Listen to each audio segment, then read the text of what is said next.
जय हिंद दोस्तों। आज पुनः जो होता है एक रेलवे में पूछे जाने वाले प्रश्न को लेकर आए हैं। पहला क्वेश्चन है, धमनी रक्त का वहन करती है जो कि भरी रहती है। यहाँ पे धमनी जो होता है रक्त का वहन करती है जो कि भरी रहती है।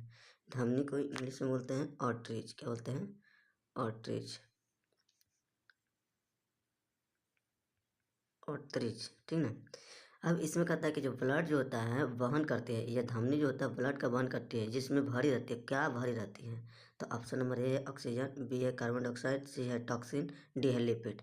तो देखिए यहाँ पे क्या है यहाँ पे आपका दिल है, ठीक ठीक ना।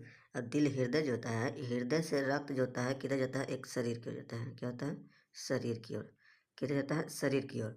और शरीर से जो रक्त जाता है वो किधर जाता है? हृदय की ओर, ठीक ना। ये प्रक्रिया चलते रहता है, हृदय से शरीर, शरीर से हृदय, हृदय से शरीर, शरीर से हृदय। तो हृदय से शरीर की ओर जो रक्त जाता है वो कौन ले जाता है? धमनी ले जाता है। कौन ले जाता है? धमनी ले जाता है।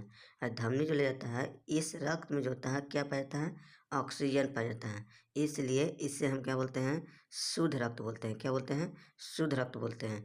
जबकि शरीर से हृदय की ओर जाता है उससे हम लोग क्या बोलते हैं? सीरा बोलते हैं। क्या बोलते हैं? सीरा बोलते हैं। और इसमें जो रक्त होता है वो क्या होता है? अशुद्ध होता है। क्या होता है? अशुद्ध होता है। और यह जो होता है आपका जो होता है किधर से जाता है? शरीर से हृदय की ओर जाता है। तो अब यहाँ पे कहता है कि अशुद्ध रक्त जो होता है कौन ले जाता है? सीरा। अशुद्ध रक्त जो ले जाता है वो क्या ले जाता है? ये मतलब धमनी। इसमें अशुद्ध रक्त में क्या होता है? CO2 होता है, ठीक ना। तो अब यहाँ पे कहता है कि क्वेश्चन क्या पूछा है? धमनी। तो धमनी कौन सा जो होता है ले जा रहा है? O2 ले जा रहा है। जबकि सीरा क्या ले जा रहा है? CO2 ले जा रहा है, ठीक ना। तो धमनी O2 ले जा रहा है जिसको हम लोग बोलते हैं ऑक्सीजन। तो राइट आंसर हो जाएगा ए, ऑक्सीजन। अगला क्वेश्चन, मानव शरीर के किस अंग में यूरिया का निर्माण होता है? मानव शरीर के किस अंग में यूरिया का निर्माण होता है? अब यहाँ पे कहा जाता है कि एक होता है कि ऑप्शन ए है यकृत, बी है अस्थि, सी है अग्नाशय, डी है पलीहा। तो यहाँ पे हम लोग जो भोजन करते हैं तो भोजन में जो होता है कि एक होती है प्रोटीन। क्या होती है? प्रोटीन। प्रोटीन, ठीक ना। और प्रोटीन से बनता है आपका जो होता है जब टूटता है पचता है तो वो होता है इम्यूनो एसिड बनता है। क्या बोलता है? इम्यूनो एसिड बनता है, ठीक ना। अब ये जो होता है अब फिर जो होता है आपका जो होता है कार्बोहाइड्रेट जुटेगा तो ठीक ना, तो ग्लूकोज बनेगा। ये सभी के सभी जाके कहाँ जमा हो जाता है? एक्स्ट्रा हो जाता है तो आपका क्या होता है? यकृत में जमा हो जाता है।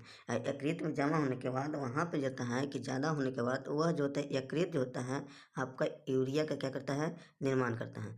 और यह जो होता है ब्लड में मिलाने के बाद वह जो होता है किडनी के माध्यम से इसे क्या किया जाता है? बाहर निकाल दिया जाता है। क्या किया जाता है? बाहर निकाल दिया जाता है। और ये प्रोटीन की जो है मात्रा सबसे ज़्यादा जो होता है किसमें पाया जाता है? जैसे दाल युक्त जो होता है कि खाने वाला पदार्थ होता है, ठीक ना। पनीर होता है, मशरूम होता है, ये सब जो होता है में पाया जाता है। तो यहाँ पे कहा जाता है कि यूरिया का निर्माण कौन करेगा? आपका यकृत करेगा, जिसको हम लोग बोलते हैं इंग्लिश में लीवर। क्या बोलते हैं? लीवर बोलते हैं। तो इसका राइट आंसर क्या हो जाएगा? ए हो जाएगा, ठीक ना। और यकृत को ही बोलते हैं यहाँ पे जो होता है सबसे जो होता है कि बड़ा ग्रंथि भी बोलते हैं। क्या बोलते हैं? ग्रंथि। क्या बोलते हैं? ग्रंथि, ठीक ना। सबसे बड़ा ग्रंथि अगर पूछेगा तो आपका कौन हो जाएगा? यकृत हो जाएगा। और उसके बाद दूसरा सबसे बड़ा पूछेगा तो आपका क्या हो जाएगा? ये अग्नाशय हो जाएगा, ठीक ना। तो इस तरह से इसका राइट आंसर जो होता है कि आपका क्या है? 2 है।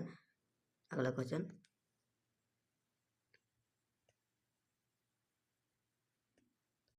केचुआ किससे श्वसन करती है? अब कहता है केचुआ जो होता है किससे श्वसन करती है?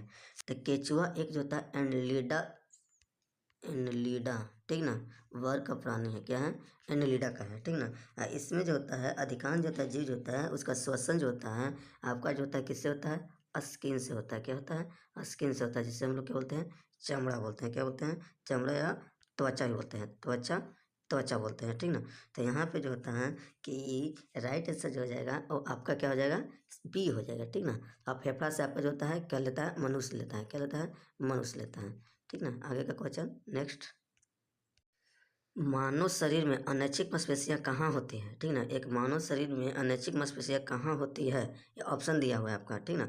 इसमें जो होता है पहला ऑप्शन है लिम्स, दूसरा ऑप्शन है दिमाग, तीसरा ऑप्शन है दिल, चौथा ऑप्शन है जुबान। अब कहता है कि यहाँ मानव शरीर में यहाँ पे दो जो होता है क्रिया होती है। क्या होती हैं? दो क्रियाएं होती है, ठीक ना। एक को बोलते हैं अनैच्छिक। क्या बोलते हैं?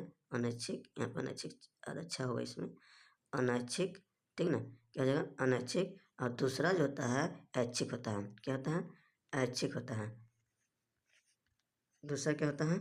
ऐच्छिक होता है। अब कहता है कि अनैच्छिक किसे कहेंगे और ऐच्छिक किसे कहेंगे? तो वैसे मतलब क्रिया जो हमारे ऊपर से कंट्रोल नहीं होता है। क्या होता है? कंट्रोल, नियंत्रण नहीं होता, हम उसे नियंत्रण नहीं कर सकते हैं, अपने माध्यम से नहीं कर सकते हैं। जबकि अनैच्छिक वैसी क्रिया है जिसे हम अपने माध्यम से कर सकते हैं, हम उसे कंट्रोल कर सकते हैं, ठीक ना। उसे अनैच्छिक कहेंगे, ठीक, ऐच्छिक कहेंगे, ठीक ना। जैसे मान लीजिए कि हाथ से चल लिख रहे हैं हम, ठीक, तो लिख रही है हमारे कंट्रोल में है। अगर चाहेंगे तो नहीं भी लिख सकते हैं और चाहेंगे तो लिख सकते हैं। जैसे बोल रहे हैं तो बोल भी रहे हैं, वो भी एक ऐच्छिक क्रिया है, ठीक ना। ऐच्छिक मतलब हमारे इच्छा के अनुसार हो रहा है। जब हम बोल रहे हैं तब हो रहा है, नहीं बोलेंगे तो नहीं होगा। जैसे चलना, चलना भी जो क्या है आपका ऐच्छिक क्रिया है, क्योंकि जब हम अपनी इच्छा के अनुसार क्या करते हैं, चलते हैं, ठीक ना। लेकिन अनैच्छिक में है कि ये हमारे कंट्रोल में नहीं है। अगर कोशिश भी करेंगे कि हम इसको रोक दें तो इसे नहीं रोक सकते हैं। जैसे दिल, ठीक ना, आपका हृदय जो होता है, हृदय की धड़कन को अगर चाहिए कि हम रोक दें तो हृदय की धड़कन आपसे नहीं रुकेगा, ठीक ना। सांस लेने की क्रिया है, कुछ समय के लिए रोक सकते हैं, लेकिन अगर चाहेंगे परमानेंट रोक लें तो नहीं रुकेगा, ठीक ना। आपका आँख का जो पलक है, पलक को कुछ समय के लिए रोक सकते हैं, लेकिन अगर चाहेंगे परमानेंट रोक दें तो नहीं रुकेगा। तो ये सब क्रिया ऑटोमेटिक अपने आप हमारे शरीर में होता है। जबकि कुछ ऐसी क्रिया हैं जो हमारे अंदर में है, ठीक ना। तो अपने आप हो जाएगा, जिस पे हम कंट्रोल नहीं कर सकते हैं उसे अनैच्छिक बोलेंगे, और जिसको हम कंट्रोल कर सकते हैं उसको ऐच्छिक बोलेंगे। तो यहाँ पे हमें पूछा क्या है? अनैच्छिक, मतलब जिस पे हमारा कंट्रोल नहीं है। तो वो जो होता है आपका राइट आंसर हो जाएगा सी। क्या होता है? दिल, हृदय, जिस पे हमारा कंट्रोल नहीं है, वो ऑटोमेटिक अपने आप चलते रहता है। अगला क्वेश्चन, कौन सा रोग आनुवंशिक है? कौन सा रोग आनुवंशिक है? ऑप्शन नंबर ए में है ल्यूकीमिया, बी में है रंध्रात्वा, सी में है कुष्ठ, डी में इनमें से कौन नहीं। तो इसमें जो होता है अनुवंशिक को हम लोग बोलते हैं जेनेटिक बोलते हैं। क्या बोलते हैं? जेनेटिक्स, ठीक ना। जेनेटिक्स करने का मतलब वो वैसे बीमारी, ठीक ना, वो वैसे डिजीज जो पेरेंट्स से जो होते हैं, माता पिता से जो होता है अपने बच्चे में जाता है, ठीक ना। ये मतलब एक जनरेशन से दूसरे जनरेशन में ट्रांसफर होते रहता है, उससे हम क्या बोलेंगे? अनुवंशिक बोलेंगे। जैसे यहाँ पे एक मतलब पेरेंट है, इसका जो होता है कि डिजीज, इसके अंदर कोई बीमारी है वो इसमें चला जाएगा। अब इसके अंदर जो बीमारी आ गया, अब इसका जो बच्चा होगा इसमें चला जाएगा, अब इससे जो जन्म लेगा इसमें चला जाएगा। तो मतलब एक जनरेशन इससे इसमें, इससे इसमें, इस तरह से जो होता है कि कोई भी अगर बीमारी जाता है तो उससे हम क्या बोलेंगे? अनुवंशिक जेनेटिक्स में बोलेंगे, ठीक है। तो इसमें जो होता है, ये जो होता है कि आपका एक कलर ब्लाइंडनेस, ठीक ना, कलर ब्लाइंडनेस, ठीक ना। ब्लाइंडनेस जो होता है एक बीमारी है जिसमें आप हरा और लाल को पहचान नहीं पाइएगा, ठीक ना। लाल हरा को पहचानने में असमर्था व्यक्त होती है, ठीक ना। वो नहीं पहचान पाता कि कौन कलर लाल है और कौन कलर हरा है, ठीक ना। तो इस तरह की बीमारी को हम लोग क्या बोलते हैं? कलर ब्लाइंडनेस, ठीक ना। और कलर ब्लाइंडनेस को ही हिंदी में क्या बोलते हैं? रंगाधत्ता, ठीक ना। तो यहाँ पे राइट आंसर जो होता है आपका क्या हो जाएगा? बी हो जाएगा। अगला क्वेश्चन, निम्नलिखित में से कौन सा कोशिका सिद्धांत का अपवाद है? ऑप्शन नंबर ए है बैक्टीरिया, बी है फंगी, सी है वायरस, डी है इनमें से सभी। अब कहा जाता है कि यहाँ पे अपवाद कहने का मतलब कौन सा जो होता है कि इसमें से है जो आपका जो होता है कि कोशिका सिद्धांत का प्रतिपादन नहीं कर रहा है।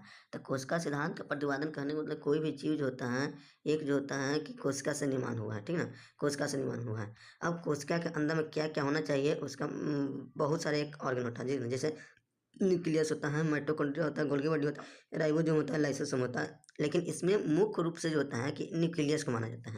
न्यूक्लियस है तो वो जो होता है कोशिका सिद्धांत को आपका प्रतिपादित करता है, लेकिन अगर न्यूक्लियस नहीं रहेगा तो प्रतिपादित नहीं करेगा। तो इस बैक्टीरिया में भी जो होता है न्यूक्लियस पाया जाता है, फंगी में भी न्यूक्लियस पाया जाता है, ठीक ना। जबकि वायरस एक ऐसा जीव है जो इस सजीव और निर्जीव के बीच की कड़ी का माना जाता है। इसमें जो होता है आपका जो होता है केंद्रक नहीं पाया जाता है, केंद्रक नहीं पाया जाता है, ठीक ना। इसलिए यह जो होता है आपका कोशिका सिद्धांत को जो होता है कि आपका जो होता है कि नियम को फॉलो नहीं करता है, इसलिए जो होता है यह जो होता है कोशिका सिद्धांत का क्या है? अपवाद है। इसलिए इसका राइट आंसर जो होता है आपका क्या हो जाएगा? सी हो जाएगा। नेक्स्ट क्वेश्चन, ब्लड ग्रुप का खोज किसने किया था? ब्लड ग्रुप का खोज किसने किया था? पहला ऑप्शन है विलियम हार्वे, बी है लैंड स्टीनर, सी है रॉबर्ट कोच, डी है लुईस पैस्चर।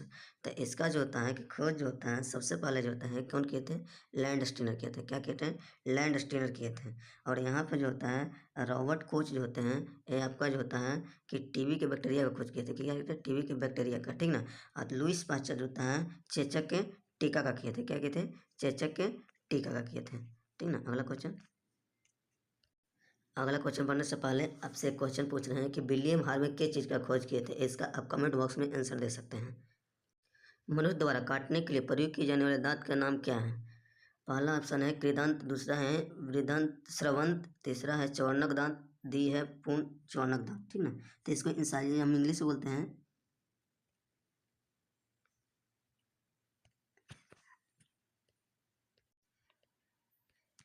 इंसाइजर। क्या बोलते हैं? इंसाइजर।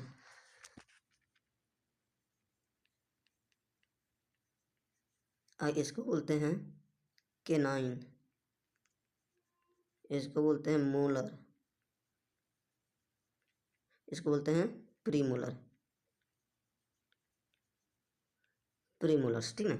अब यहाँ पे पूछा जाता है, क्या जाता है कि क्या है कि मनुष्य द्वारा काटने के लिए जो है किसका प्रयोग किया जाता है? तो काटने के लिए जाता है आपका जो होता है कि इंसाइजर का प्रयोग किया जाता है। किसका बोला जाता है? इंसाइजर का प्रयोग किया जाता है, आपका इंसाइजर का प्रयोग किया जाता है, ठीक ना। इंसाइजर की जाता है कि संख्या कितनी होती है? 8 होती है, ठीक ना। तो कैनाइन की संख्या कितनी होती है? 4 होती है। और जो होता है कि मोलर की संख्या जो होती है 8 होती है, जबकि प्री मोलर जो होती है इसका जो होता है क्या होता है? 12 होता है। ये दांत के बारे में पढ़ाएंगे एक अलग वीडियो में, जिसमें किसका कहाँ पे कौन सा दांत होता है, ठीक ना। वो पूरा फिगर के साथ आपको बताया जाएगा, ठीक ना। अगला क्वेश्चन,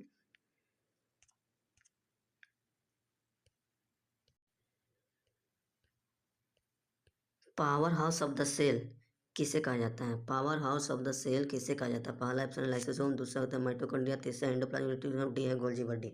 तो power house of the cell कहने का मतलब है कि इसमें से कौन अंगक है जो ऊर्जा का निर्माण करता है? क्या होता है? ऊर्जा का निर्माण करता है। जैसे ऊर्जा का निर्माण करता है, यहाँ पे जो होता है मान लीजिए कि ऊर्जा का निर्माण हमारे सेल के अंदर होता है ग्लूकोज की उपस्थिति में। ग्लूकोज का सूत्र होता है C6H12O6। ये जो था ऑक्सीजन की उपस्थिति में क्या करता है? टूट जाता है, और टूटने के बाद CO2 प्लस H2O प्लस ऊर्जा का निर्माण करता है, जिस ऊर्जा को हम लोग बोलते हैं ATP, ठीक ना। यही एक ऊर्जा है, ठीक ना, ऊर्जा है।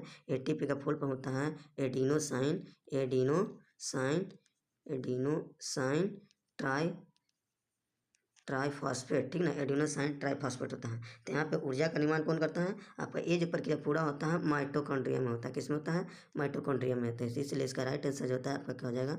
बी हो जाएगा। अगला क्वेश्चन, सबसे बड़ा ग्रंथि कौन है? इसके पहले वाले क्वेश्चन में बताते हैं कि सबसे बड़ा ग्रंथि जो होता है आपका कौन है? यकृत है। क्या है? यकृत है। यकृत है, जिसको इंग्लिश में हम लोग बोलते हैं लीवर। क्या बोलते हैं? लीवर होता है। इसका जो होता है वजन जो होता है कितना होता है? 1.5 होता है। और दूसरा सबसे बड़ा जो होता है कि बताए थे कि आपका क्या होता है? अग्नाशय होता है। क्या होता है? अग्नाशय होता है। अग्नाशय, ये आपका दूसरा है, ठीक ना। और सबसे छोटा का ग्रंथि बोलेगा तो आपका क्या हो जाएगा? पीयूष ग्रंथि हो जाएगा सबसे छोटा में, ठीक ना। तो सबसे बड़ा यकृत, उसके बाद में अग्नाशय, लेकिन सबसे छोटा जो होता है आपका कौन सा होता है? पीयूष ग्रंथि होता है। तो इसका राइट आंसर हो जाएगा आपका बी हो जाएगा, यकृत हो जाएगा, ठीक ना। आज के लिए इतना ही रहने देते हैं, मिलते हैं नेक्स्ट वीडियो में, तब तक के लिए जय हिंद।